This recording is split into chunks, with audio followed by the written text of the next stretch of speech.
This is K-Pop Sunday, brought to you by your K-Pop Sundays before you have to go back to work on Monday. We are your hosts, Oldar, Serin, Min, and JR. Hello, and welcome to the final episode of Season 5 of the K-Pop Sunday podcast. As per tradition, we will end this season by looking back at what we enjoyed the most of this past year and discuss what we hope the future will bring. So let us look back on our favorite things of 2024 by jumping into the K-pop songs that we enjoyed of the year. I want to start us off with one of the songs released in early January of 2024, and that was Sistar 19 with No More, or No More My Boy. I did not really expect to see Sistar 19 make a return, but Bora and Hyorin work so incredibly well together, and I just really enjoy that they brought back the tables from Gone Not Around Any Longer, and I've just missed them making music together.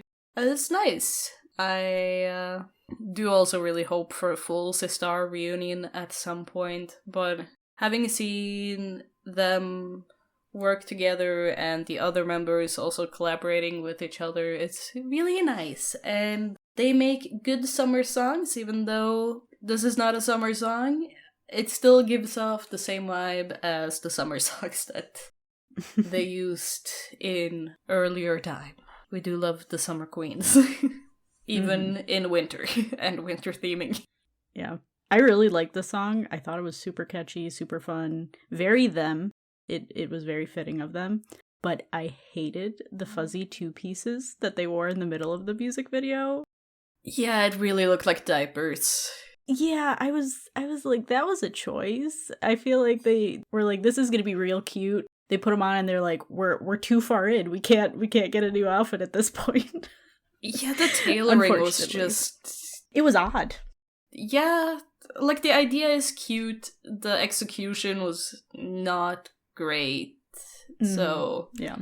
But they also don't have big company money behind them anymore, so... That is true as well. Yeah. Yeah. But good video. The outfit where Bora has like the denim and the long straight hair and the tiny top, I was like, oh my god. It looks so good. Beautiful. Stunning. 10 out of 10. Very good. Very good. I personally really love me a female solo artist, and I feel like 2024 gave us many a good solo artist single, like again with Hyorin's Wait, Hwasa's Na, Chonga's I'm Ready, Nicole's 5678. I could go in depth into all the female solo singles that I have loved this year. But I gotta be predictable and also try to mention male artists. So, the one male artist that I have listened to the most this year, and nobody was surprised, is DPR Ian with his newest EP, Saint. And I know that I am a hater of EPs that are mostly just instrumentals. I am a known hater of those EPs.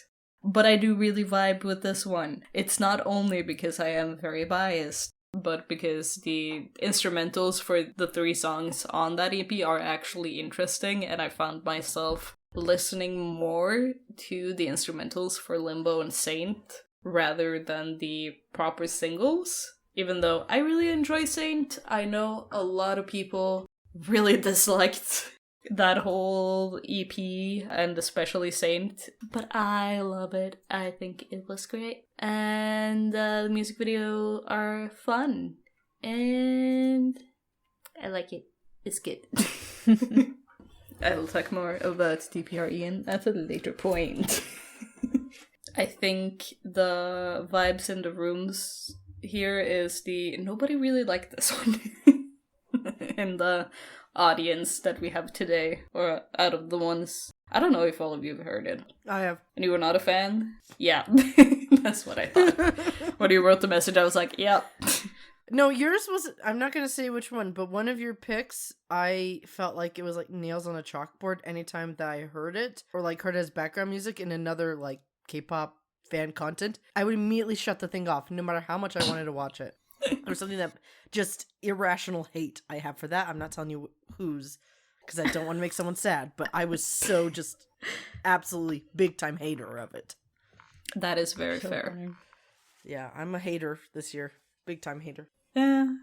I do agree we had a lot of strong, solid female solo singles, although I preferred Eeny Meeny by Chungha over I'm Ready. I liked the little groovy flair she had in that song.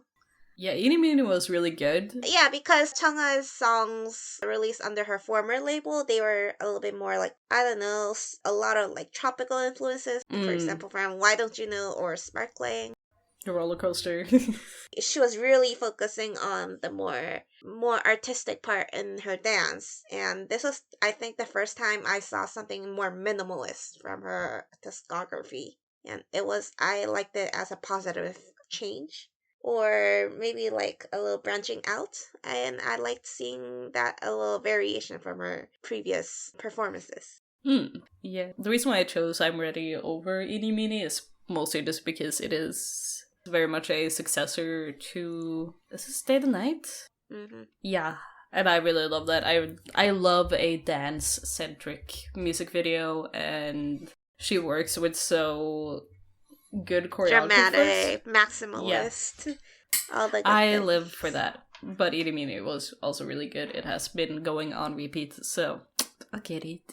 The final songs I want to talk about in the K-pop songs that was released in 2024 was that G-Dragon released music again. And it's been like 7 years-ish. And that's actually insane. So first he dropped the music video for Power, and I was like, oh my god, my boy, he looks so happy. I don't feel like I've seen him this happy in a while in a music video. And then at the Mama Awards, he debuted Home Sweet Home along with Taeyang and Daesung of former Big Bang fame. And that performance was intense and made me a little teary-eyed, but the boys seemed to have such a good time on stage, and the crowd was also very teary-eyed. You could see some of the camera, like, crowd shots, people being emotional, and it was a good time. Like, both songs have also been going on repeat here. Mm-hmm. Yeah, of the two, I would say I liked Home Sweet Home more. Mm. Just in general, though, watching most of Big Bang perform on a Mama stage in 2024 healed something in me that I didn't know I needed healing for. Yeah.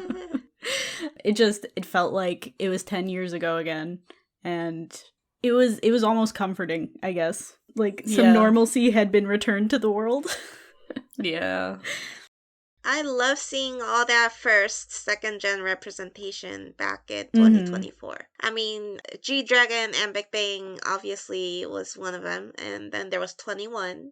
Then Baby Vox a few days ago. And another artist that deserves some mention, Kara, because they released When I Move as their big reunion 2 years ago, and they made a comeback with I Do this year. I love seeing all those childhood favorites returning to the industry because it proves that people don't need to be like bygones or forgotten, like old. All that notion needs to go. People can just keep releasing music and enjoy their time on stage without the backlash or haters. I myself preferred Power over Home Sweet Home. Like, the significance of Home Sweet Home, I definitely get, but music-wise, Power is more, I guess, closer to my music preferences. Although the song could have been a little bit longer, my personal opinion. But the beat is good, like, his message is good. I liked the little bits of wordplay he added to his songs. I like both of them. I thought they were good. What about you, JR? What are some K-pop songs released in 2024 that you vibed with? So, I want to preface this by saying I mainly consumed my K-pop music through short-form video content. Meaning, if I heard the song on, like, a reel, I was like, oh, I like the song. I would listen to the song maybe a few times all the way through, and that was like my main consumption of K-pop this year. It just, that's all I had time for, unfortunately. So, it works. yeah, it is what it is. My K-pop music consumption, therefore, was the most basic of basic, because it's the stuff that went viral, it's the stuff that had a lot of attention on social media. So, does that make it bad? No. Does that mean, like, I got into the nitty-gritty of releases of this year? Yes. So, my first one is Cosmic by Red Velvet. I think that came out pretty early in the year. I just really loved the chorus of this song. The whole thing is pretty catchy, but the chorus really stuck with me, and I really enjoyed it. I'm a big Red Velvet fan, like, just in general. So, whenever they come out with something, I do try to make a point of listening to it. But yeah, I really liked it. I liked the music video. I thought that it was a nice release overall. The music video for Cosmic is wonderful. I like how they added all of the art and the different settings and the outfits. Everything moves together so incredibly well. It's an absolutely stunning music video. So if you haven't seen it, you really, really should, because it's so good. Agreed. So for the next one, ABCD by Nayeon was another one that was pretty big on Reels when the song came out. And again, a super catchy song. The chorus would get stuck in my head. And the thing is, I like Twice. I'm not their biggest fan, but I do like Twice. I don't have a bias in Twice. So when I heard Nayeon was coming out with an album, I didn't care, simply because I don't have like any strong connection to any of the members, right? But that being said, I really love this song. I thought it was super catchy. I thought it was really interesting for her, given Twice's concept. It's kind of out there from what they usually do. So yeah, I thought it was nice. I know some people didn't really like it because it was out there from Twice's concepts, but it's like, why do you want her to make the exact same music when she's doing solo work? I thought that was kind of silly, but that's just my opinion. Yeah, I really love that she gave us Pop Diva. It was super fun. My only thing is that idols, they should stop filming music videos on rooftops when idols and the backup dancers are clearly uncomfortable with being on a rooftop. Yeah. Because that was the only part of the music video I was like, wow, everybody looks uncomfortable. Probably because they're on a rooftop, it's cold, it's wet, and their outfits are very tiny. So Agreed. Just take them off the rooftops. It's fine. We can do it on ground level. We've moved past the need for rooftops. Yeah.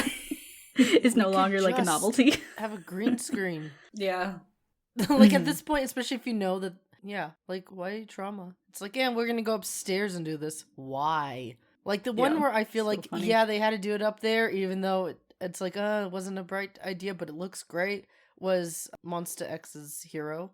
Like, how, the way like the camera was going around. That is the only one where like, yeah, that's you justified it, even though it's like it does not look safe. It reminds me of like GTA, if you've been on the maze bank and how easy it is to fall off the side. That's what that music video I just keep thinking of. Just like, but even with Hero, with, like a crane at you. Yeah, you look at the behind the scenes for that, they were freezing. It was really cold the day they did it, and they're in like muscle tees and stuff. And it's like, why are you making people suffer? For art, JR, for art. I know. It's okay. Art can be on the main level too. I have one thing to talk about Naya's ABCD. I wouldn't say I am a once, but I am familiar with some of their music, and I've seen them a lot on variety shows, and I have experience working on Twice content. Won't go into detail, but yeah. So Nayeon is probably the member I guess relate to the most because of her oldest but very innocent imagery, and I sometimes feel like I'm still like a baby in some sorts of way, even with my big age. And coincidentally, we have the same birth date. Oh, cool. Whenever I go out on my birthday, I see a ton of birthday messages and like fan-made events for Naya's birthday, so it feels kind of funny because we are birthday twins, and so I always get reminded of it when I see those events on that day. Anyway, I liked Pop, her first solo. And then for ABCD, I was quite surprised with the musical direction she went for.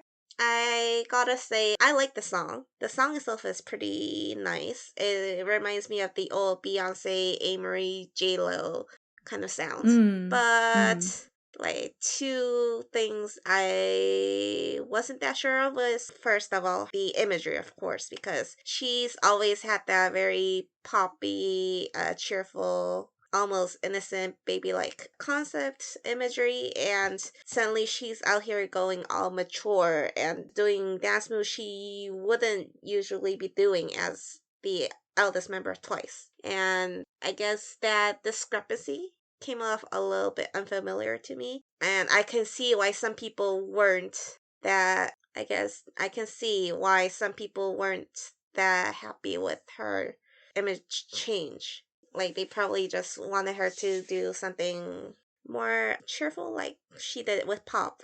And here she's, like, splitting her legs in the music video and doing all sorts of things they wouldn't have expected as Twice.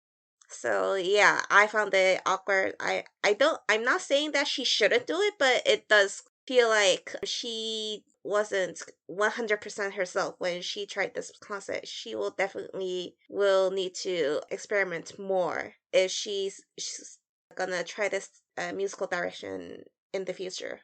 And second, why is the song so short?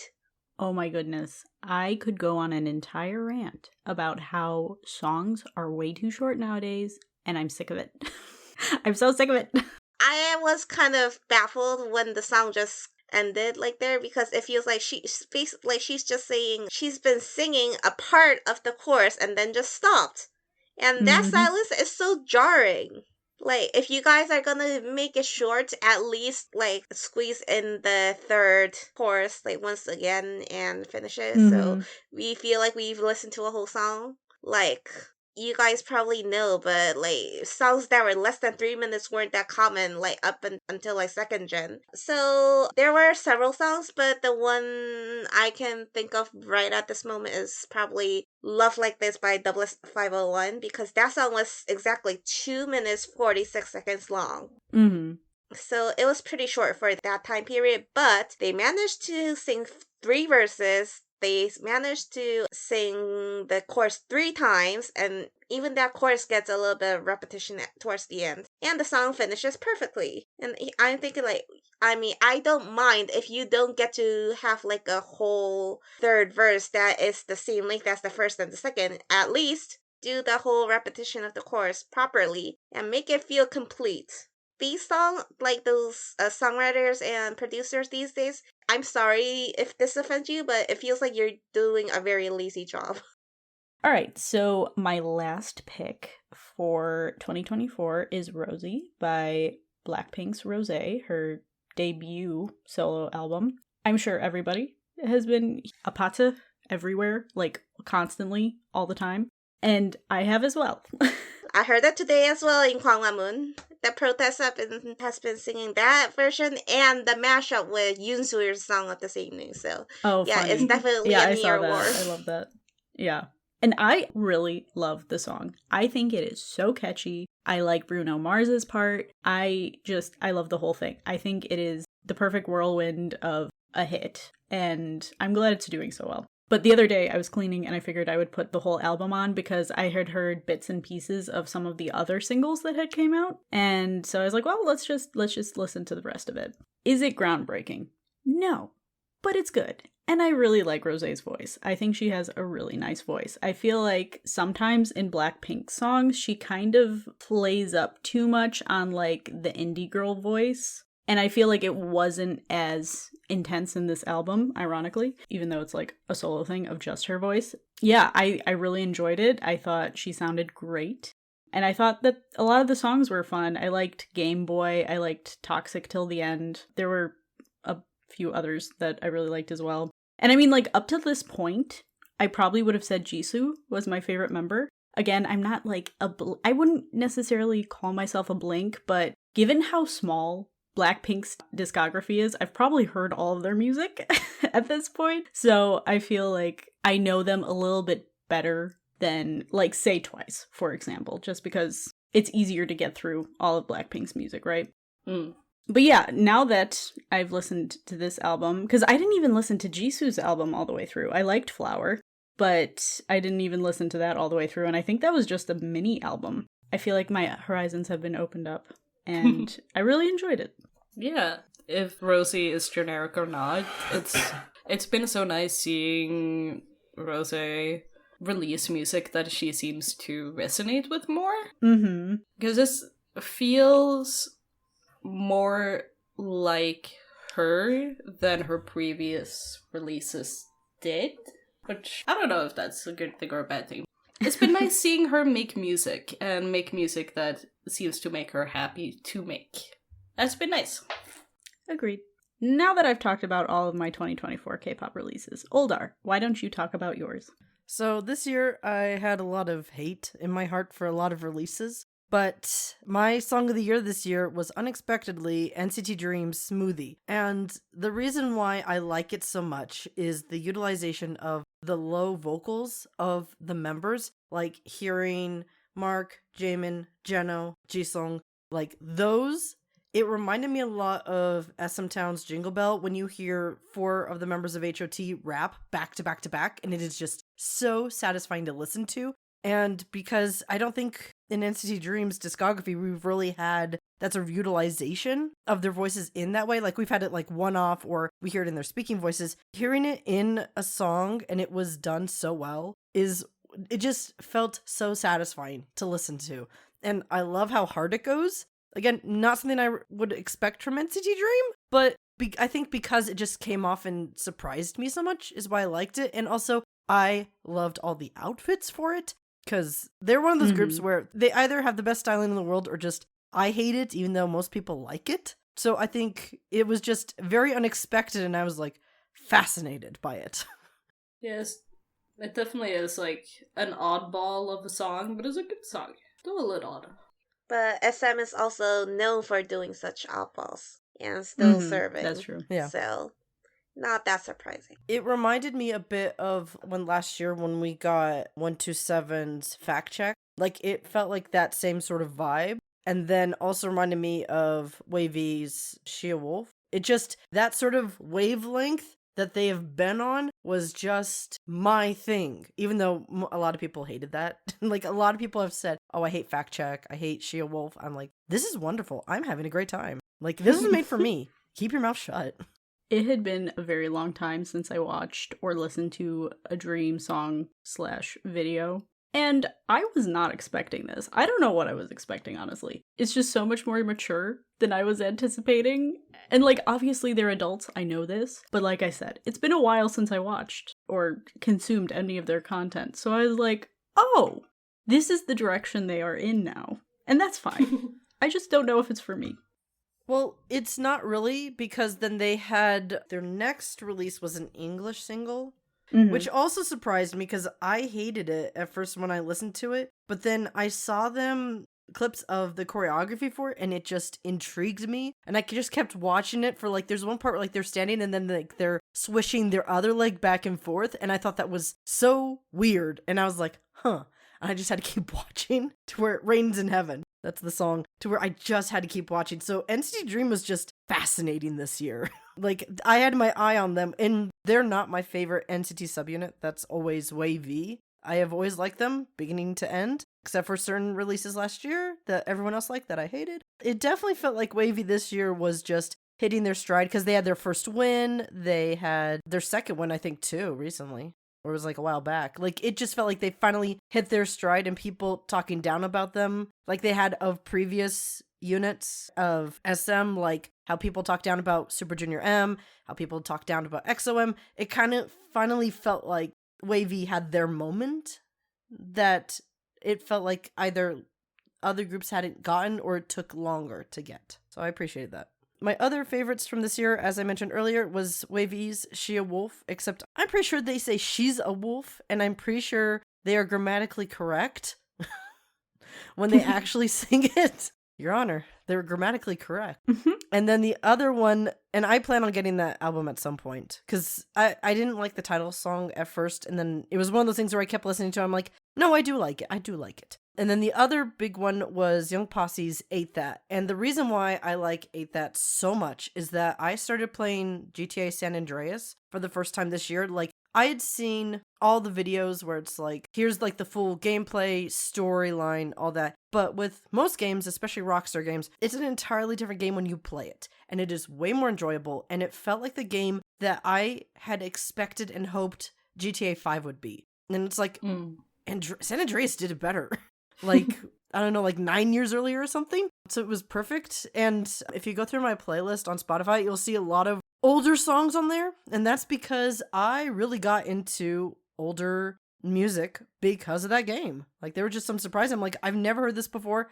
I love it. Where have you been? Because nothing is like my favorite thing to do in GTA, which I know that this is common amongst GTA players, is to just drive somewhere and just listen to the radio. Like, that is like one of the best things about GTA, is just going on a drive. But I also liked Young Posse because of the music referenced San Andreas, and it was like, oh, look, there they are, like the Vagos. I was really excited to just see all of the references to San Andreas and in the music video, but then they also sometimes referenced LA, like the real California. But also, though, I liked it so much that I got a physical copy of it because I was just waiting for Rockstar to come down on them and just be like, absolutely not. But they haven't yet for some reason.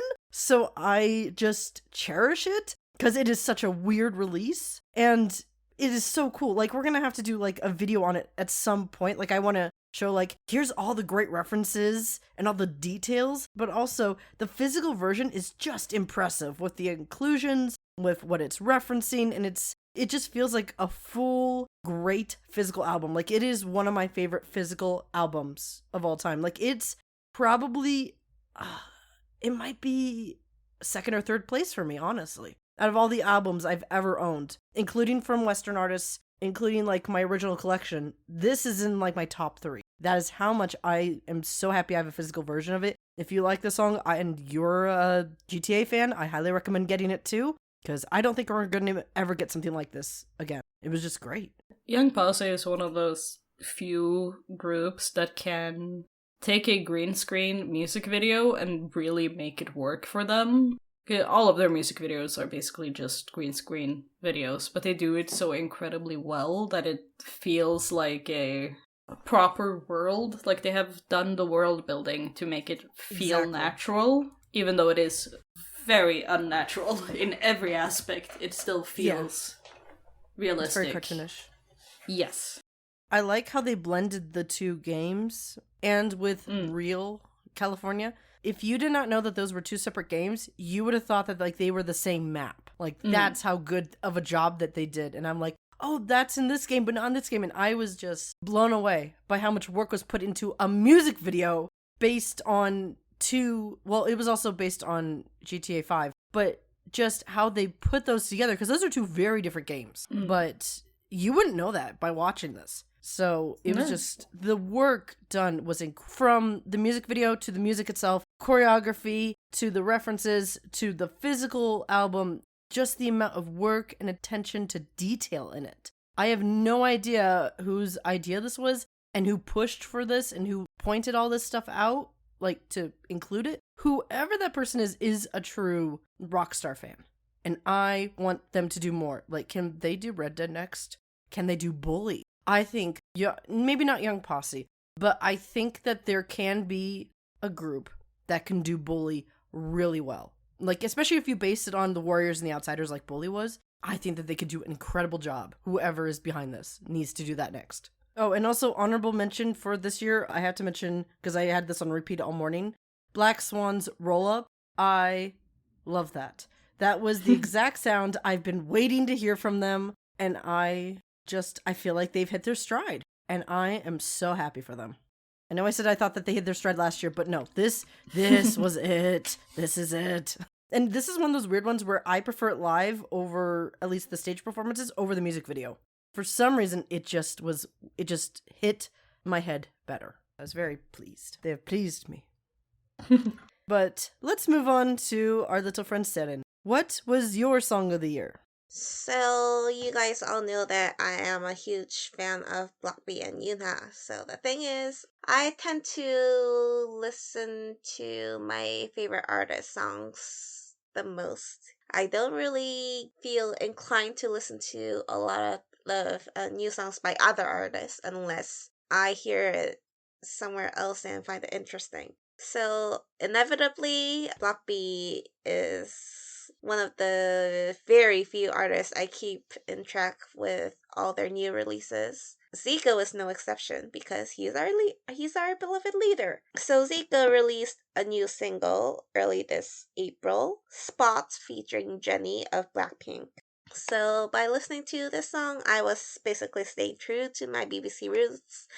But that aside, this collaboration was incredible. Like, biased or not, Zico did a fantastic job with this collaboration. His swagger is undefeated. Then Jennie added that little sass with her contribution, and his production is very nostalgic of the 2000s pop songs, but catchy at the same time. So, what's not to like about this song? And also, this song sounds complete even if it's less than 3 minutes. I mean, it doesn't have the entire 3-chorus formation, but that little tidbit he added towards the end with a little bit of change from the original melody, it gave a little more fun to the song. Although he has been steering more towards brevity and general popularity for probably, I guess, like to make his song viral, just like the other artists try to promote their songs. But I like how he is still staying true to the artistry he has always showcased. So he, even if he is sort of following the current trends in the music, he hasn't lost the Zico-ness, so to say. Mm. What I find it very interesting is that Zico has never performed this song with Jennie publicly. Like, I guess scheduling conflicts is the main issue, but he never got to perform it with Jennie on the little performances he made it in public. The only time they got to sing it together was at Zico's recent solo concert. He was singing it for the encore, then he probably got some instructions through his earpiece, and then he just started singing it again, and then Jennie just came out. Apparently, he wasn't even aware that she was there. So what I'm guessing is that the staff was like instructing him to sing it again through like his whatchamacallit. The in-air. Yeah, the in-ear. And then they probably told him Jennie is here, so you should sing this again as the encore. And then she just scurried to the back of the stage and just came out. Well, it was a fun moment. One of my moods was there, and she said the crowd went ballistic when Jennie stepped out. And then after the song ended, he said, "Mom, even Mama could make us perform together." Well, here we are. So I saw the fan cams, and it was a cute moment. It's been fun seeing Jennie come out of her very strict idol persona a little bit more this year, both in this collab and with her own music. It's good to see her break out of that very perfect idol persona she's had for so long and be a little bit more loose and It feels personal. like she's breaking out of her comfort zone in some way. It's been great to see. I think it was much more effective than the idol, at least. Oh, definitely. Yeah. But I really love how bouncy this track is. It feels kind of like... Mm-hmm. Yeah, like you said, nostalgic. It had that nostalgic feel, and I thought their voices went really well together, and it looks like they had a lot of fun making the video itself, so I liked it. I liked it quite a bit. Yeah, I actually had to look back on one of the tweets I made when the song first came out. So the songs I mentioned in that tweet were Hot in Here by Nelly and Senorita by Justin Timberlake. So I was just reminded of those two songs when I first heard it. It's not exactly the same, but the sounds and song structure he used is kind of reminiscent to those two songs. So you kind of see the vision I got when I first heard it.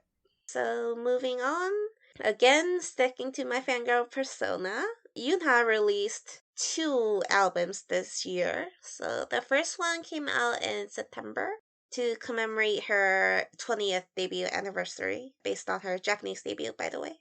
And the title song was Sunfish. Sunfish was yet another song that emphasizes Yuna's interest in science. And the song uses the resilience of the sunfish as a message of support to the listeners. And then she released a repackaged album later in November.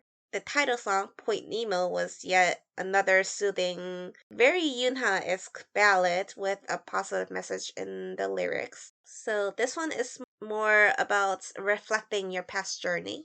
I'll be honest, Sunfish was good, but it feels like it was also the sophomore slump for her Theory trilogy, because End Theory had Event Horizon, which became her sleeper hit, but either because the public expectation was so high or because I just expected so much more in the new title song. But Sunfish wasn't as, I guess, impactful as Event Horizon, I think. I didn't even like Event Horizon. It's still one of my least favorite songs from End Theory. But Sunfish, it felt like she was trying so hard to juggle between her usual artistry and what she thought the general public might like. And she kind of failed at that. Which is ironic because she did end up saying that Sunfish was an inevitable choice because they thought they should push more towards general popularity at this point. Even if she said that, it doesn't feel like it would be a good song for the GP. So it was kind of a miss, like my personal opinion, of course. But for Point Nemo, I found a lot more improvement in all the bits I found lacking with Sunfish. So the message is still consistent, but I think she found a better balance between the general popularity and her usual artistry. Also, it's been a long time since I actually liked the title track the most in the full album. I was always dissatisfied with how her B-sides were more up my street than her title songs. But this time it's the other way around, and it's very rare for me. So I'm very happy with how she went with Point Nemo for her title track of the repackage. So another thing I would like to point out is that Point Nemo is a ballad, and to be honest, I prefer more up-tempo songs, whether it be rock, whether it be dance, whether it be hip-hop or R&B. So Point Nemo being my most favorite song from the repackage despite being a ballad, it would be another evidence that she has done a tremendous job with releasing this album. I love how her music sounds so incredibly nostalgic, at least to me it does, so it's always pleasant to listen to. I gotta say, that's probably another reason I like her music so much. And she's also a very eclectic musician, I have to say. Like, even if you listen to Growth Theory, this album, the original album with Sunfish, she has delved into a lot of different genres. She has incorporated different types of instruments, and she's done different types of genres. Like some of my most favorite songs from that album is, okay, the Korean title is K-porn, but the English title is Attention, so it's gonna be a bit confusing. Anyway, K-porn / Attention is one of my most favorite songs from Growth Theory, as well as Choreo Oli Force, and they are very different from Sunfish. More up-tempo, very raw energy, very commando, very full of commando, bravado. And that's the type of Yuna I've always liked. And I guess it's that contrast that makes her stand out from her peers, because a lot of artists are pretty consistent with the type of music they churn out, and here she isn't afraid to try something new, even if it's not gonna be the title track her label decides to put out. And yes, you can kind of feel the nostalgia from your childhood, as well as the fresh sound. I guess that's why she is my most favorite musician. So moving on, the next song I liked from this year is Yena's Nemo Nemo. I'll be honest. The only reason I listened to this song is because it was written by Zico. And it's kind of funny because whenever I've seen a lot of comments about this song going like, oh, I love this song, it's so cute, it's so quirky, it sounds like the songwriter wrote this with a pink glitter pen, and I'm here thinking, well, surprise guys, it's Zico. He might have done it with a glitter pen, you don't know. Maybe he did. He did have a very, very intense Hello Kitty phase early when the group debuted, but he got over it very quickly. So we Maybe don't he know. got over it publicly. You don't know. I don't know. He's been collecting Bear Bear another time, so maybe his interest kind of bounces around. Anyway, Zico was the main force behind me listening to this song, but I still liked it. Cute bop. It's quirky. It's very addictive. I mean, I've seen a lot of people comparing it to like J-pop. I kind of get what they're saying. And personally, though, I love the lyrics revolving around the contrast of squares and circles. So it's a very simple comparison, but it kind of reminded me of this one song, very popular Korean song that was released in the 90s. It's called The Square's Dream by White. And that song is also basically about how boring it must be if you live in a world where everything is a square, and they want at least someone to be a circle who can be so soft and very kind and blah blah blah. So that was another bit of nostalgia point for me, as well as it being a fresh category of music in my playlist. So I also really, really love the song and the dance, and the music video is incredibly well done in both the plot, the world building, costume design. Everything is also incredibly well done. We've seen so many very thought out music videos this year, which I am very happy about. And to me, it also gave me all of the upbeat energy that have been lacking in K-pop, but I've seen more of in the type of J-pop groups that I enjoy listening to are the same type of very upbeat sounds, and also a lot of her fashion in this music video reminds me more of the idol uniforms of some type of J-pop idols, rather than strictly the K-pop idol uniform. Is like a mash of the two, which is, to me, interesting. But again, I like a very specific type of J-pop. Both music fields are vast. Good song, though. Yeah, after looking through, watching, listening all these releases, I realized that I missed out on a lot of really fun songs, this one included. This song in particular, though, is so cute. Like, the visuals are cute, the song itself is really cute, and I just really love, like, the little square hand sign that she did in the chorus section. Mm-hmm. Yeah, such good choreography. I don't know if it, like, went crazy viral, but that feels like something that would go really viral and do, like, a challenge for. I didn't see any definitely. of that, but I really liked it. Definitely. So other honorable mentions in my playlist would be Boy Next Door's Earth, Wind and Fire, New Jeans' How Sweet and Supernatural, Kiss of Light's Midas Touch, and Ives' Heya. There's so many good songs this year. Yeah, it's kind of surprising because speaking from someone who doesn't listen to a lot of recent idols releases, like this song has some pretty solid girl group releases, and Boy Next Door is thriving as expected. Yeah. Let's jump over to K-pop songs, artists, other K-pop that was not released in 2024, but has still made an impact on us in the year of 2024. For me personally, I've been listening to a lot of 21 after they started their reuniting tour, and I'm so jealous of everybody who has been able to go and see them. I've seen so many videos. I am very jealous.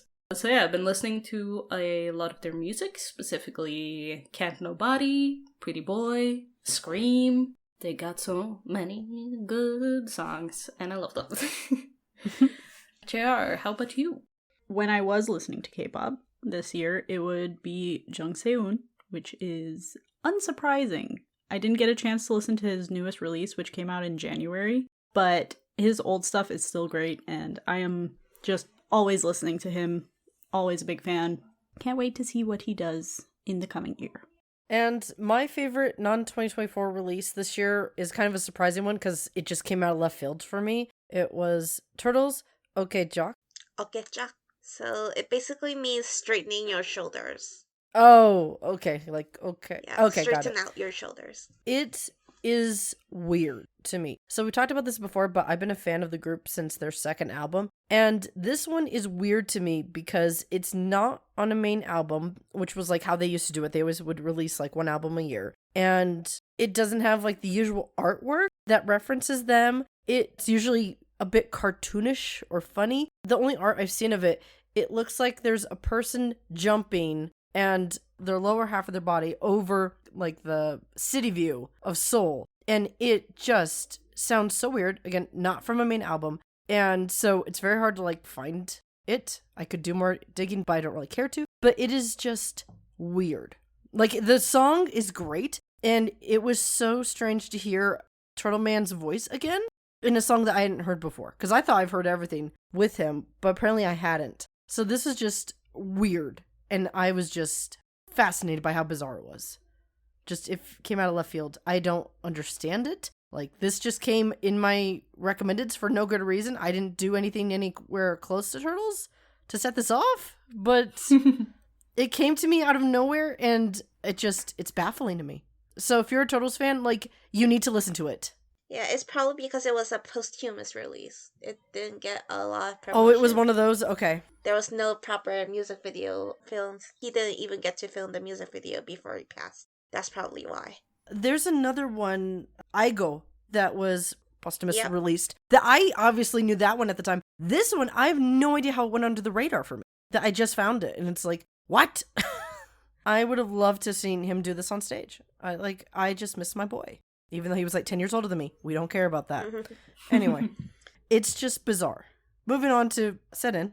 Well, I have listed a lot of songs for my non-2024 group/songs, but to preface it, Block B is obviously in my list because they were on the season's Zico's artists, and watching them on the episode was a super nostalgic moment for me, so hearing their old songs was a huge throwback and an incredible moment for the newer BBCs who have either rarely or never seen them perform live. So they sing 4 songs in total. They performed Nearly Mambo, Very Good and Her, and they sing a very short snippet of Yesterday. So all 4 of those songs are in my playlist. Just seeing them makes me realize the members still haven't lost their vocals or their charisma on stage.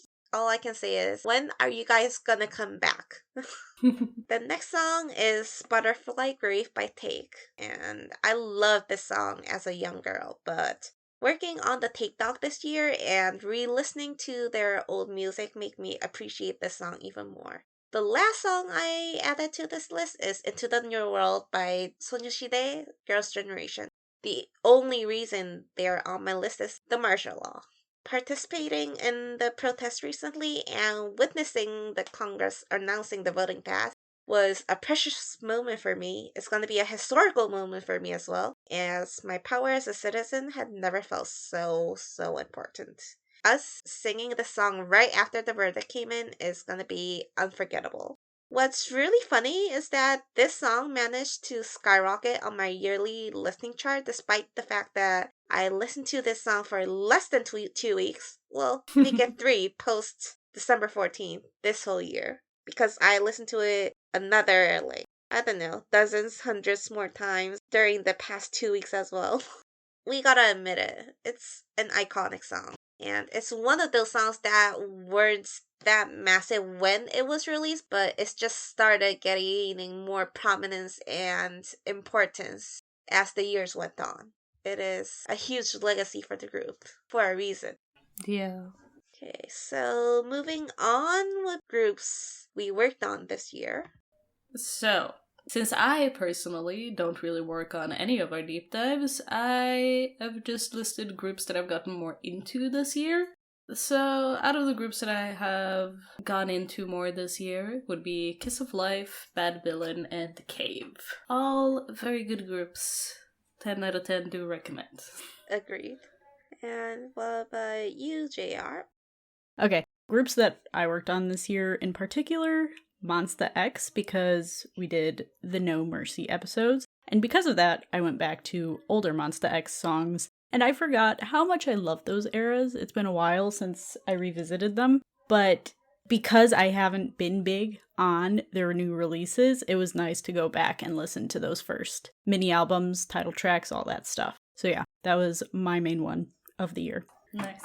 For me, even though this didn't come out, so we haven't really talked about this, but the reason why Ladies Code did not come out this year was that there was a lot of things going on in my life at that point when I was doing research, and like some very good things, but also some very bad things. Like we lost our podcast cat this year.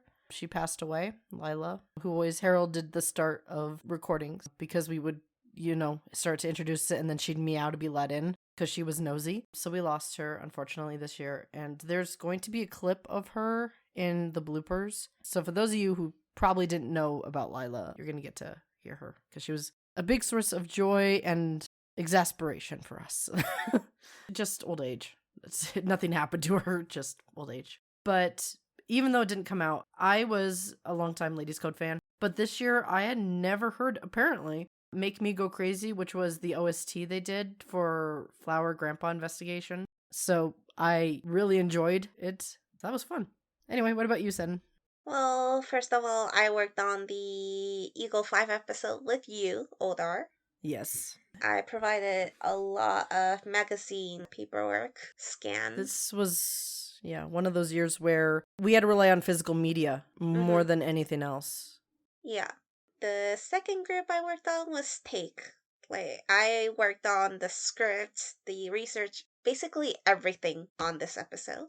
And I guess Monster X / No Mercy sort of counts, but it was mostly us watching the episodes of No Mercy and giving our feedback and reviews on what we watched, so I guess it doesn't exactly count anyway. So yeah, I guess I worked on 2 proper episodes this year. Shall we move over to our favorite not K-pop song that we have been listening to this year? Yes. Why don't you go first? Yes. A song that really resonated with me this year was Ali X's Off With Her Tits and also Black Eye, which are both off of the same album. They're very 80s and very funky, very fun, a good vibe. If you like 80s synth pop dance music, definitely worth looking into. I listened to a little bit of it. Very 80s, very fun. Yeah. Good times. Yes. What about you, JR? My non-K-pop song of the year was Too Sweet by Hosier. And I think I mentioned last year that I was listening to a lot more Hosier nowadays. And then this song came out, I think in March. It doesn't feel like a March song. No. Yeah, this song came out, and I have not had a song that I've played on repeat in such a long time. And this song was that for me.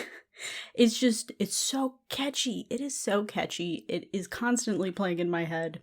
I love it so much. I honestly listened to a lot more Western music in general this year just because it was more accessible to me in that a lot of it was actually old stuff. This was one of the few newer releases that I got into. But yeah, I really love this song. It's good. Mm-hmm. For me, the song that I listened to, like, on repeat for most of this year was Patsy Cline's 3 Cigarettes in an Ashtray. This is a very old song. I heard it this year when playing GTA San Andreas, as I mentioned earlier. And it is just so somber and nostalgic in its sound to where, like, I have listened to this song so many times when I'm trying to go to sleep. This song, and then J1 released a couple songs this year. One of them was Warp. That's another one that I've fallen asleep to, and I don't usually fall asleep to music, but these two have been my constant. But yeah, I have been obnoxious with how much I've been listening to this. I don't know if we looked at the rap for like because we all use our Spotify account. I'm pretty sure this ended up on there because there was at one point where I was constantly listening to this on our Spotify. So it's, in case you guys were wondering why that came up, it was me. So yeah, if I'm not a country fan, but this just blew my socks off. The way that I failed so many missions because I just wanted to stay in the car listening to this. It's one of those songs where you just need to listen to it. What about you, Seddon?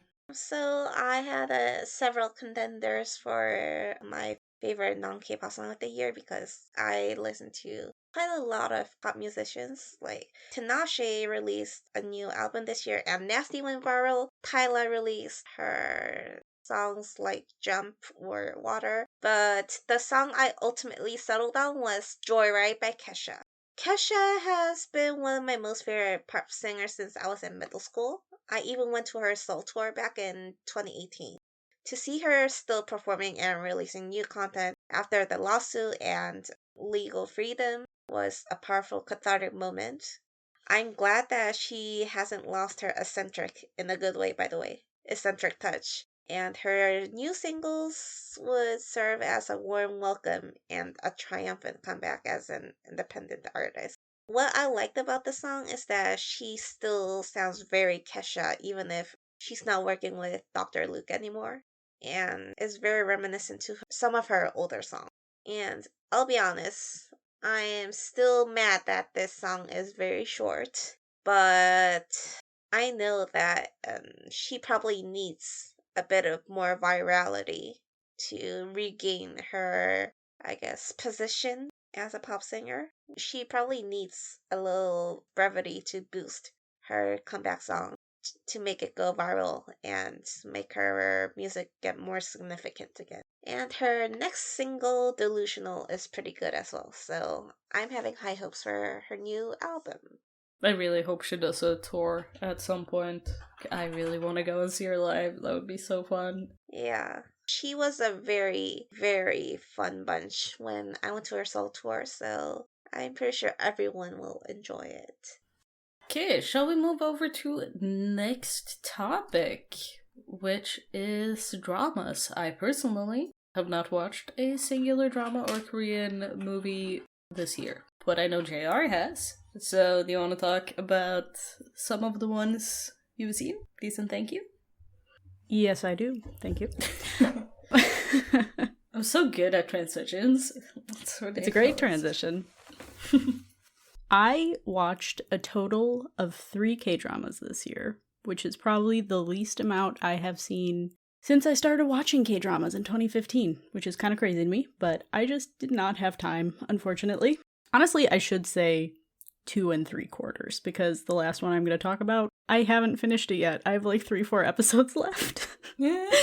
But, you know, it is what it is. So the first one I'm going to talk about very briefly is Marry My Husband. It was based on a webtoon. Oldar and I read it at the same time, and then we watched it together. And I think we've probably mentioned it a little bit here and there during this season, but, you know, came out in January. Life got crazy. We did watch it. We have thoughts on it, and you might want to watch out for a single scoop sometime in 2025. I will not guarantee it, but that is an option for content that we are kind of debating on. So that was one. I won't talk too much on it here.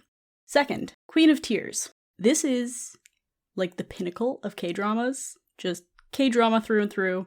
And when I say that, I mean it's like kind of old school. The plot is rich girl, poor boy, business antics, terminal illness, light comedy, hardcore corruption, trucks of death. It's got like the full 9 yards. It's incredible.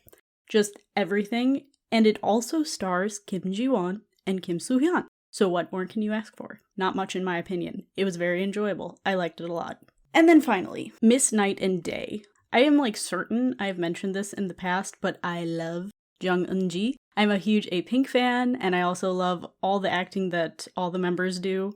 Big fan of them. But Eun-ji has a special place in my heart because she's one of the first idol actors I came across, like just in general. So I am always very eager to watch her K-dramas. I was so hyped when I saw this coming out.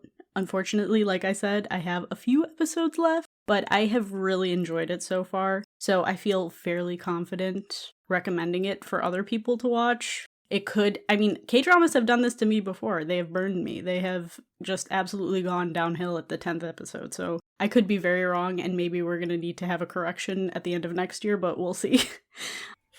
But the plot is essentially that Unji's character turns into a middle-aged woman during the day and back into her young self at night, and she has to figure out how to stop this from happening. There's also murder, so it's fun all around, you know? Like, good K-drama stuff happening here. But yeah, I do wish that I got around to a few more. Squid Game, for instance, Saren is going to talk about it in a minute here. I do have to watch that because I watched the first season, but just a lot of good stuff came out this year, and I unfortunately didn't watch any of it, so hopefully I'll get caught up, but we'll see. I don't watch a lot of K-dramas. I am more of a fan of American crime scene investigation dramas. But the one drama I watched all the episodes for is Good Partner. The reason I watched it was because the cast, including P.O. Blockby, was promoting it when they appeared as a guest on an episode of Amazing Saturday. By the way, this is also a very rare event because the show is from TVN, so they naturally promote upcoming TVN dramas mostly when they bring in guests. But Good Partner was aired on SBS. They probably had them appear solely for promoting their own cast, PO's new drama. Anyway, I watched that episode of Amazing Saturday, and the synopsis they shared sounded very interesting because the show is about divorce lawyers. And although I'm not really that keen on dramas about lawyers, it sounded very intriguing because divorce is becoming a very common social phenomenon, and the dilemmas these families go through is becoming more prevalent in the Korean society as well. So I was intrigued to see how they would portray such a matter into this drama. I watched the first episode and I liked it, and one episode turned into another. I eventually ended up finishing the whole series. It's kind of interesting because, as I said, I don't watch a lot of K-dramas, even if PO is on it. And the ones I watched solely for PO, I started off watching the first episode, but I just kind of fell off the grid, like at some point. But Good Partner was both interesting and entertaining, and the development of the plot and each character was very well written, in my opinion. It's not too serious, too heavy. Overall, kind of lighthearted, but very easy to follow. The legal terms aren't that too complicated to understand, and the events that go on within each episode opens and closes very well. The whole incident is very one episode, the end kind of story, so missing one episode won't make it very difficult for you to miss the plot. That's another good part of the drama, in my opinion. Everything about it is quite wholesome. The second drama, I guess I should say, I watched this year is Squid Game Season 2, which was released just a few days ago. I didn't watch Season 1, honestly, because I don't subscribe to Netflix. I only watched it because my brother wanted to see Season 2 when it dropped, and he had to watch the first season to understand the Squid Game lore. And honestly, I'm not that into thriller kind of genres either.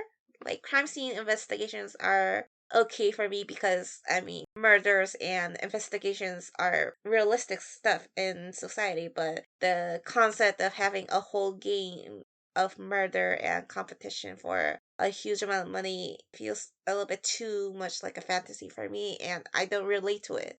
Also, the amount of gore I read through the text was a little bit uncomfortable for me, so I wasn't really keen to watch this first season. Anyway, I just focused on reading the whole plot through Namawiki. But anyway, I'm pretty familiar with what happened on in the first season, and I just watched bits of the second season with the rest of my family. And I will say I watched about 80% of the entire series. I won't go into too many details here because it's gonna be a huge spoiler alert for anyone who didn't watch this, but I'm just gonna say that some of the new characters are very interesting. Some of them are incredible villains. Some of them are the good ones that came out as the heroes. The development of the characters that appear for this new season of Squid Game is gonna be a very interesting entanglement. How they get to know each other, how they strike up friendships slash rivalry is gonna be more complex and more intriguing than the first season. Yeah, I just want to touch on Squid Game 2 very briefly because it came out, I believe, on the 26th. When we are recording right now, it's the 28th, so very, very soon after the initial release. However, I can already tell that it's not going to be as big of a deal as the first season, which is not entirely shocking, but I do think the big gap in time from the first season to now. Yeah. Mm-hmm. I can confirm the storyline altogether is not as impactful as the first one because the new characters aren't as strong nor unique as the first one, but I will say the overall plot because the main character is returning to the show to stop all those people getting The killed games from, and yeah. well, right. that part's new, so it's not a spoiler. But anyway, that part, I guess it just ended up being kind of messy because the introduction and the development of each character isn't as detailed as it was in the first season. But I kind of expected that because the director confirmed there will be a season 3. And I guess that is the part where all the left out bits are gonna be explained. Yeah. The other thing that needs to be kept in mind is that this was essentially a cash grab, and the director has said as much. He said that the first season didn't bring in much money to him specifically, and so when he was presented with the chance to make more money, even though he didn't necessarily have an idea going forward, of course he's gonna, take it, right? So it's a little unfortunate that it has been sucked into the Netflix machine, because I do think that there were a lot of strengths about the first season, but whenever you don't have like a big picture, I think that content and art and whatever you are creating suffers a little bit. Yeah, because honestly, Korea isn't that big on dramas that have several seasons. Like, he probably intended to leave it out as just one season, but then it became big and Netflix wanted to make a second and third season out of it. Yeah. I guess this is a form of trial and error. Sophomore slump is very common, so our best bet is that the story finds its closure with the last season that will be coming out later. If I were to say anything good about the series, is that the relationship between the characters is much more unique than the first one, I would say. Interesting. Well, the details that were released to the public as they shared the previews is that there was a mother and son that were in the game together. There is a content creator and his ex-girlfriend who is pregnant with his baby. And then former rapper who got scammed from that content creator, involved in a scamming incident due to that content creator, so they're gonna be naturally a foe. And then my most favorite character from this new season was the transgender character. She served a lot of interesting points throughout this whole series. I have seen a lot of discourse regarding the gender part of the actor and his character. But, it's my personal opinion, but I feel like that was the best compromise we could get out of having someone play a transgender character and casting an actor who would be able to portray it in a non-offensive way. Even if some people might be disappointed that the actor playing that character is a cisgender male, I can assure you that the way he portrayed his character will not be offensive to the queer viewers out there, and the details he added to Hyunju is gonna be quite different from the stereotypical comical aspects of trans characters you have seen in the past. So that's one huge plus side I can get from this series. All of us have our own little niches that we like to collect in the K-pop sphere. So let's move over to how our collections have grown this year. So I personally bought a couple of albums secondhand, and those would be Gain of Brown Eyed Girls EP's Talk About S and Hawa. Block B's Her, and I haven't gotten it yet, but it should be here soon-ish at some point, and that is 21's second mini-album, which is very creatively named 21, or 21 second mini-album. Their naming conventions hurt me, but I don't actually own any 21 anything, even though I am a big 21 fan. So I am hoping that this one will arrive, because the last one that I tried to buy secondhand just didn't show up, and I was very sad. That was at least the albums that I bought, and then I got a new light stick this year that I did buy new, not secondhand, and that was the Dreamlight by DPR, which I bought at the venue for the DPR show in Copenhagen that I went to. And I also bought a hoodie. I'm not one for wearable merch, because the sourcing of materials and everything is questionable, but I did buy a hoodie, and it was actually more expensive than the light stick. And fun fact about the light stick, when it first dropped for sale, I couldn't get it because I was broke.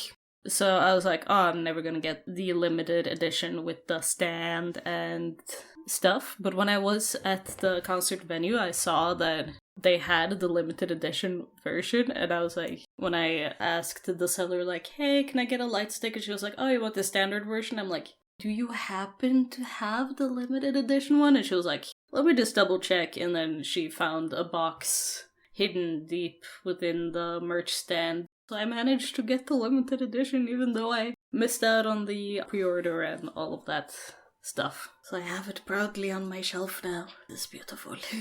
Yeah. What about you, Aldar? How's your collection grown this year? In an unexpected way. I just wanted 2 CDs this year. Technically 3. I did not get any of them. They were all sold out of me. Like, I have waited for J1's comeback for so long. I missed out on 3 different sales. And I was just so discouraged by missing the 3rd one that I just kind of gave up. Like, I'm going to get it at some point. But I was just so mad. It's like, either he's more popular than we were all expecting, or he lowballed himself. And I don't know which it is. Because he could have seen by pre-orders, like, no, seriously, people want this. But I was just so mad because I was so excited for the pre-order and I was going to be in it and it didn't work out. And then the other pre-order didn't work out. I was just so upset with him. That is not related to why Kangta shot up to 2nd place as my favorite. But he's about to overtake Jaewon for 1st at this point. So what I actually got, again, none of this was expected. I got NCT 127's Walk. Just because I just kind of got obsessed with that at one point. But that's not in one of my favorites of the year for obvious reason.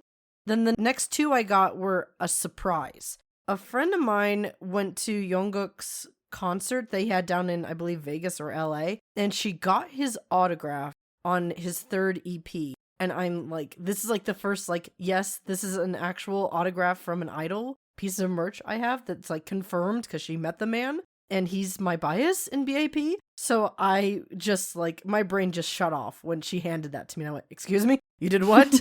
And then she also got me BAP's Comeback. Technically, it's not a comeback. It's Curtain Call. And Gone was a bop. I had it in my car playing constantly for, like, 2 months. That's how much I loved it. And then I got, at the same time, on accident, TVXQ's Rising Sun. So, like, the 2nd album of Dongbong Shingi. And as I mentioned earlier, Young Posse's album, which is one of my favorite albums I've ever possessed. It is unexpected. It is wonderful. The last 6 albums I got were again unexpected, but were because of JR. So JR, as we've mentioned before, I think she's looking out for a few things for me. There's a few pieces of merch I want so badly, and she managed to find 6. So for the first time since I've been an HOT fan since 2008, I have all 5 of the canon albums in my possession. I have the uncensored version of Wolf and Sheep, and I have Outside Castle with the Braille on front. So I got the 2 album versions I really wanted of those albums. Like, this is also the first time I have Aya as an album, and it is just I'm still in shock that I own it. And some of the images that were in especially the last 2 albums, I've seen so many times. I've never seen them so vibrant before.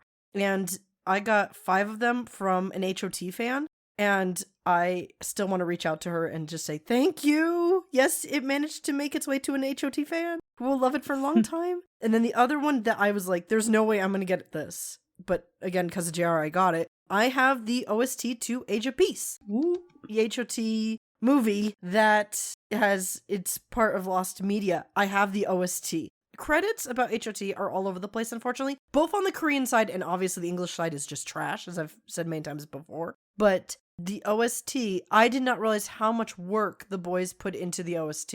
And it just goes to show, like, how much they progressed in such a short time as artists. And it's just so stupid that SM went, you're not making enough money, disband, even though the country just got out of the IMF crisis and the illegal downloading was, like, starting to be a thing. Then they blamed HOT for them, and they were like, not enough money, goodbye. Wild. I have these 6 pieces of merchandise in my hand, and I've never had the complete collection before, and I didn't realize how much anxiety I felt around not having them. Like, I didn't realize how relieved I felt until I had them in my hands. And I'm like, I didn't realize that I'd been carrying this all this years. So, yes, I'm now not a fake HOT fan. Woot woot. And there might be another one on its way. I'm in communications with someone for another big and hard to come by piece of HOT merch. I don't know if it's going to happen, but if it does, I will talk about it next year because they haven't replied to my DMs. So, what about you, JR? How's your collection grown? Kind of piggybacking off of what you said, I will always sing the praises of eBay because they are a treasure trove of K-pop merchandise if you look hard enough or if you save your searches. So if you save a search, it sends you a notification when an item that matches that saved search is available, and that's how the HOT albums came up, the HOT book, lots of different things have been found that way. So one of the items that I have been on the lookout for ever since I did the episode on them is Isak and Jian's album, because I loved that entire album. It's self-titled, it's the same as their group name. Again, they were a very short-lived group. They're not very well known, so it's kind of hard to come by this particular album. And so I had it saved, couldn't find it, and then one day I was just sitting there, my boyfriend was next to me, I got the notification, and he was like, hey, I'll buy it for you, and I thought that was very sweet, and it came to me. It was brand new, never opened, still in its packaging, and I'm just so happy with it. I kind of wish I had it when I was writing the episode because there was some information in the little booklet that came with it that would have been somewhat helpful because I only had some like really bad scans from a blog post to go off of at the time, but just very happy that I finally have it within my possession. So yeah, that was the only physical piece of merch that I got this year. As I mentioned before, I really enjoyed the Rosie album, and the digital version was only $5 through Spotify, which it's a whole album, so that's not common. So I was like, well, okay, I'm gonna get it then. I think it's probably been a decade at least since I bought a digital release. I just prefer physical media. However, I didn't see much of a point in buying the physical version of this, just because, like I said, I'm not the most hugest Rose fan. So I was like, you know what? I just really like the music. I'm going to buy the digital version, and I've enjoyed it. So yeah, those are my 2 additions to my K-pop collection for 2024. What about you, Saren? Well, I bought a lot of rare CDs. For a starter, I stumbled upon a copy of Block B's Do You Wanna Be sometime after the season's episode aired. This particular CD is hailed as a unicorn among my fandom because very few copies were printed and it's very, very difficult to find. It was obviously pricey, but I consider it a steal because if solely finding a copy is a once-in-a-lifetime moment. And I got it signed by Jo when I went to his birthday cafe last week, so double the rarity. And I'm never gonna sell it or give it to anyone else. The second CD I want to mention is Lady's Attention. Lady has apparently been under a lot of K-pop fans' radar, not only because the CD is rare, but also because Lady was one of the very few openly LGBTQ artists to have ever existed in the K-pop industry. I have ripped the audio off the CD and looked through the contents, but the copy I got is showing extreme signs of wear. I don't think I'll be scanning, photographing, or looking through any of the content anytime soon. So, unfortunately, the scanning will have to wait because I know a lot of people were interested into checking out the cover and the different member versions of the inside content, for such as the booklet. But I don't think I'll be able to take them apart because it is quite fragile. Anyway, I do have the CD. And the third is the S's first album. This one is probably the rarest of what I've listed so far because the album release was cancelled before the group even got to enjoy their career. Very unfortunate event. And only a small number of promotional CDs were ever printed. I listened to it, the songs are pretty decent, the members are super pretty, and one of the members, Kun Young, had a fantastic voice. Apparently, there are a few people who want to watch the unreleased music video. The music video director is listed in the booklet, but I am not sure if it will ever be uploaded in the internet. I also bought Yunha's Growth Theory and Growth Theory package, obviously. Both albums are currently out of stock already, and I've seen a lot of resellers scrambling to sell it at the most ridiculous prices. I don't like to see it, I'll be honest. I don't like to see my favorite artists' albums becoming some sort of, I don't know, investment. You shouldn't be doing that. People buy albums for the music, not to make money. And the amount of times I've seen that with resellers who they don't understand the market. Like, there's this one $3,000 piece of HOT merch, and I'm like, dude, you're an idiot. The most anyone would spend on it is $20. Like, there are, like, you need to know the people. Yeah, I've seen one person listing one of Yuna's sixth album at the price of 1 million Korean won. And I'm here thinking, dude, no one is gonna buy it for that amount of price. People these days, they just stream it if they can't get the album.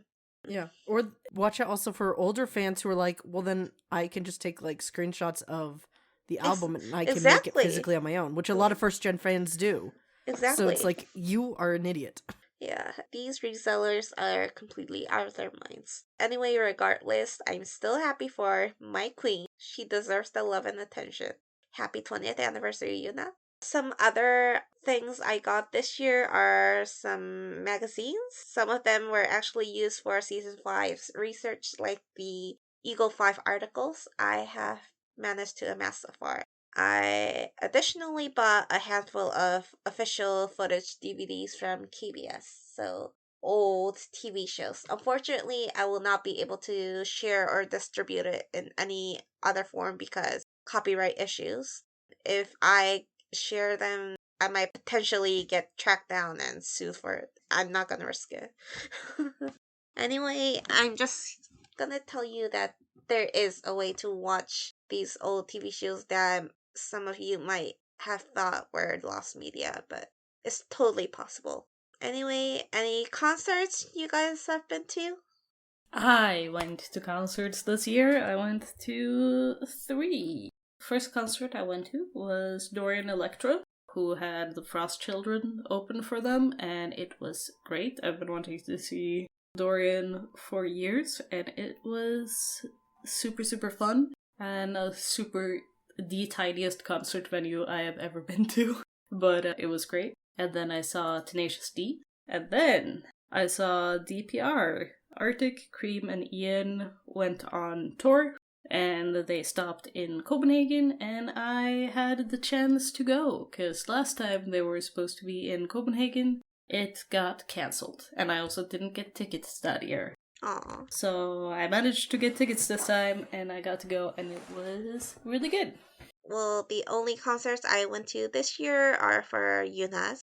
So Yuna held 20 concerts this year in total. It was supposed to be a tour, a national tour to celebrate her 20th anniversary. She had a concert tour early this February where she went to a few other cities in Korea. Then she had a small theater concert in July. She always holds concerts in a more smaller, up close sort of venue, mostly in summer. And then there was another tour for the end of the year and also to promote her Growth Theory albums. That tour started in November. I went to the Seoul tour, and she's also toured in other cities such as Incheon, Daegu, and Busan. The Busan tour marked the last concert of the year, which was held this Christmas. And apart from concerts, I have also been to Block B's debut anniversary cafe back in April, and Cheo's birthday cafe on December 22nd and 23rd. As we usually do, we cover the predictions we have for 2025, but we also in 2023 made predictions for 2024, so we'll just quickly go over them. Serin wasn't with us last year, so sadly she will not have any predictions from 2023 that we can talk about. No problem. So we're not excluding her, she just wasn't a part of the episode at that point, which is very sad. Last year, my predictions were, first up, that K-pop tours were going to get more stops, seeing more groups go on tour, but with very few stops per continent, and that we're going to see more groups branch out and go to more than the 5 usual cities. So I didn't actually follow too much into artists' tours this year, but there were a lot of groups that went on tour this year, and a lot of groups prioritized touring rather than other general idol activities. But we still saw a lot of them go to the same locations, and then we saw some of the smaller groups ending up in very unusual locations. That was also interesting. It might seem that in some areas the market is getting a little bit saturated, so in cities where a lot of K-pop concerts have happened, it could possibly seem that the individual shows might be getting less ticket sales just because so many artists have gone to the same city that the demographic of people who can buy or want to buy those tickets can't go to all of them because there have been so many, but I don't know the date on that. I could just be making things up. I don't know. Haven't followed it. Should I have followed it? Probably. Did I? No. The second prediction that I had was that we might see more concerts be postponed due to idol health and the likes. And also, I don't really think we saw any more cancellations of tours than usual this year, if any. So I was probably very wrong. But again, I didn't really follow concerts and all of that stuff, so I don't know. That was my predictions. Okay, so I had a few predictions / hopes. I mentioned wanting to watch Jang Nara's new drama, but I didn't because I only watched 3 K-dramas, and I really miss K-dramas, so hopefully I will have a little bit more time this coming year. 2. Jung Se-woon pretty much immediately came out with his mini album quiz after last year's episode went live. However, I went back to school, and I pretty much immediately dipped out of K-media. So, I only just watched the title track for it, and it was over 2 minutes long, which was incredible. I think it was 3-something. I haven't seen a song like that in so long. I was very happy about it, so I'm gonna go and listen to the rest of the album as soon as I get a chance. 3. Sam Kim didn't release anything long form, unfortunately. He had a few OSTs, but he did feature on Nayeon's solo album a track called Heaven, and it's a nice song, but it's not my favorite song. So, there's that. And then finally, N-Flying released one song, Into You, this year, which features Seunghyub and Hwaesung, and they've been pretty active because the 2 idiots have been in... That sounds so mean, but that's the name of their YouTube channel.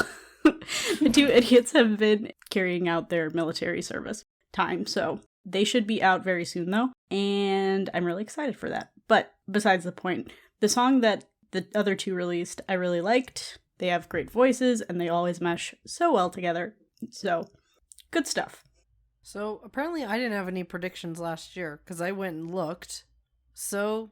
Really? So I didn't get anything wrong. Didn't get anything right, either. That's funny. All right. This is more of a glass half full kind of thing. So, Yeah. Min, what are Yeah. your predictions for this year? For 2025?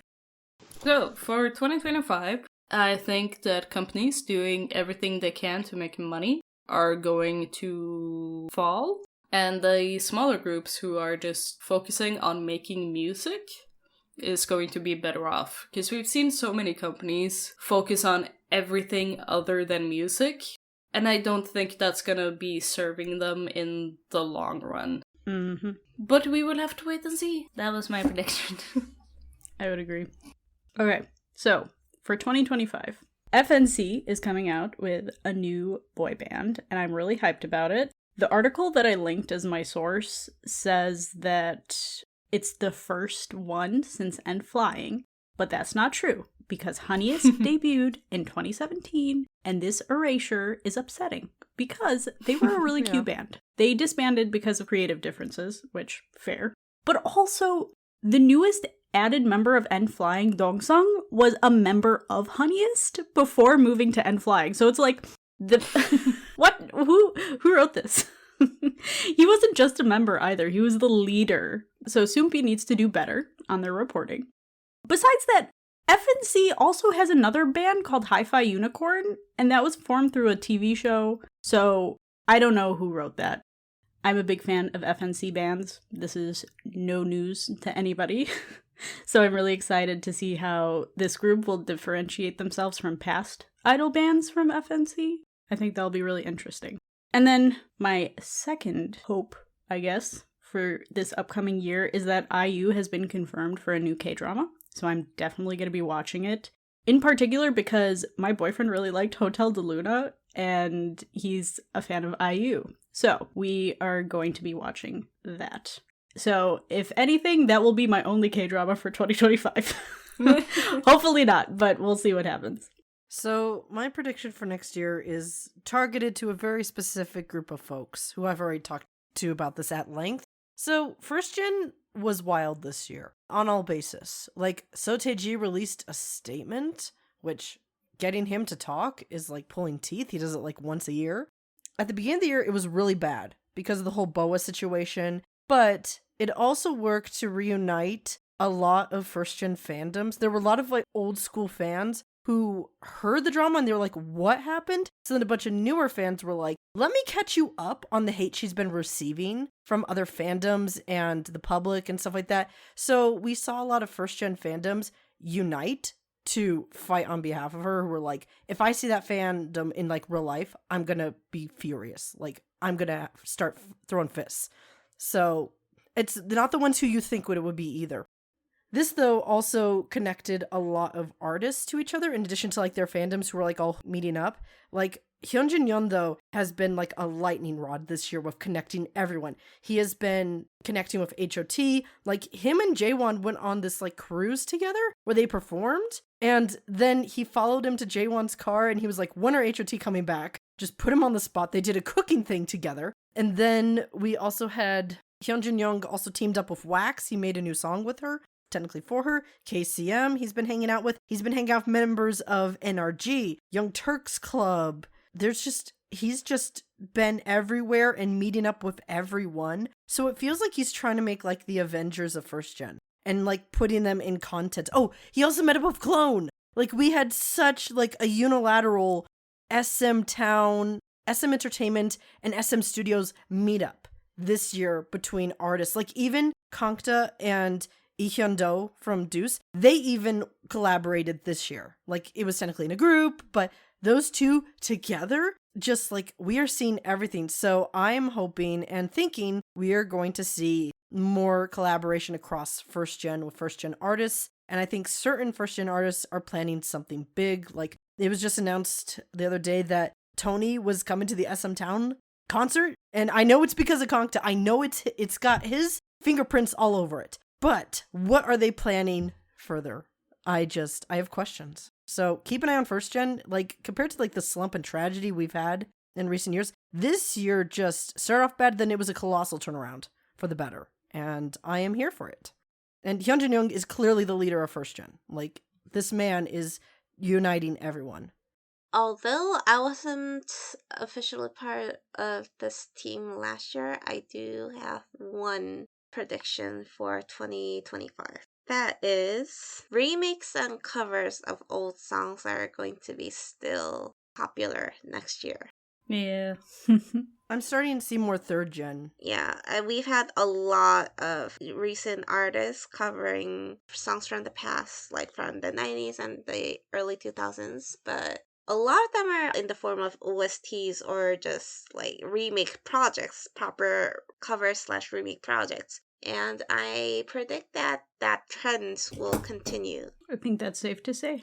Also, the martial law is probably going to impact the current economy. And what I've noticed from the past years is that when our economy is in recession, throwbacks turn out more popular than before. So I'm guessing this martial law will impact that trend in a more intense way. Since it's the New Year's, we can't end this episode without New Year's resolutions. So, Min, do you have a New Year's resolution? My New Year's resolutions are usually the same thing every year. Last year it was try not to die. This year, still try not to die. We have been succeeding every year thus far. So let us hope that the track record keeps on keeping on. Amen. So last year, my resolution was to listen to music, and I knew that was going to be difficult because I had a lot of life changes going on.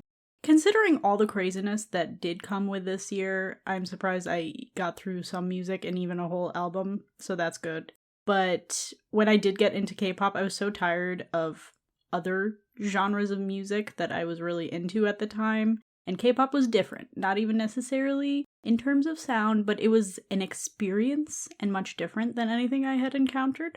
And I obviously still love it, but with change comes shifts in many things, including my music consumption, obviously. And this year I didn't have a single Korean artist on my Spotify top 5, and that made me kind of sad. I really miss K-pop, and I want to make more time to enjoy it since I do love K-pop and the hobby as a whole. So I do want to make more time for music, and hopefully that includes new releases from artists that I love and have been on the down low for the past few years. I feel like a lot of them are starting to peek at their heads back into the industry, like G-Dragon, obviously. So I'm excited for what comes next in terms of music releases for 2025. And also, I really want a light stick. I've been saying this for years, but I haven't come across one that I really love yet. And I don't know. We'll see. We'll see what happens with that. But yeah, those are my 2 resolutions. For me, last year I said that this year I was going to go at a more steady pace with my work instead of my all or nothing approach. And I was like, I need to stick to that. I did not. It was very much an all or nothing process this year. But to be fair, I did a lot of big things this year. Like the Sundae episode was massive and very challenging, which I very much enjoyed, but it was like I was not expecting this much work to go into it. Oh, I'm very proud of it though. It's only on our coffee though. Mm-hmm. I've explained before why. Just because people are like, ooh, a true crime. And it's like, no, this is about the legal system and screwing over victims. That's what you're going to be so angry about. And how people are like, well, next time we're going to do better. Yeah, but you didn't help the victim this time. And you continue not to help the victim. Which, it's absolute insanity. How awful Sundae and his family were treated. All for one person. Her rights have trumped a victim who died. And doesn't get a say on any of this. And that is still bonkers to me. That's not even getting into the whole how the legal system was wrong and screwed over and did everything wrong, didn't do their jobs, didn't feel like doing their jobs, and they all got to walk into the sunset. That's just messed up to me. But yeah, the all or nothing approach is what I've been doing this whole year to an extreme I've never done. So yeah, that really screwed me over and everyone else, unfortunately. So all the episodes being delayed was absolutely my fault. And I apologize. Yeah, everything that got delayed or canceled was strictly because of me. As of next year, I am not covering any big projects. what I'm going to be doing is just archiving what I have. And I'm not sure about acquiring more physical resources, but I want to back up what I have. And I was really frustrated this year, especially more than in the past, was that I kept going to past research that I've done and finding that stuff had been taken down. And it was so across the board, like a bunch of stuff from Tiny G is gone. A bunch of those articles. I don't know why, but it was like, are you kidding me? So I'm going to be more on the archiving and trying to acquire, at least learn about tools in which to make archiving better. And I'm definitely focusing on the HOT book this year with that. That's my first sort of experiment with how I'm going to be archiving physical media going forward. Because we're more turning towards, as a group, archiving. Because it has been so obnoxious to find resources. Especially this year. This year was a really bad year for resources for us. To where now we're fed up. We're like, we're archiving it, because screw y'all. So it's going to be me being very quiet and in the background. You're not going to hear much from me. Unless I actually finish something, which I doubt I will. But if I do, it's going to be big stuff on the bright side. I'm not sure if I have a proper New Year's resolution because I'm not really a person who makes them.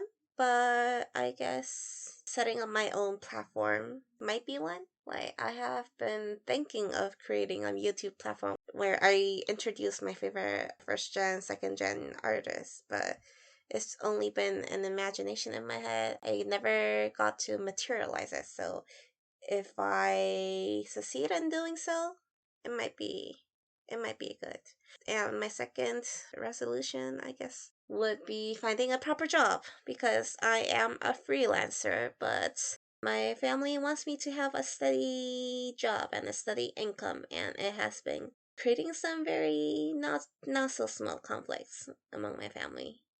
Unfortunately, I still love working in the field of translation, and my parents want me to find another field of career where I can get a much steady life. I don't know what I'm particularly wanting to do or particularly aiming for, but I hope I can get there and find a solution that makes everyone happy.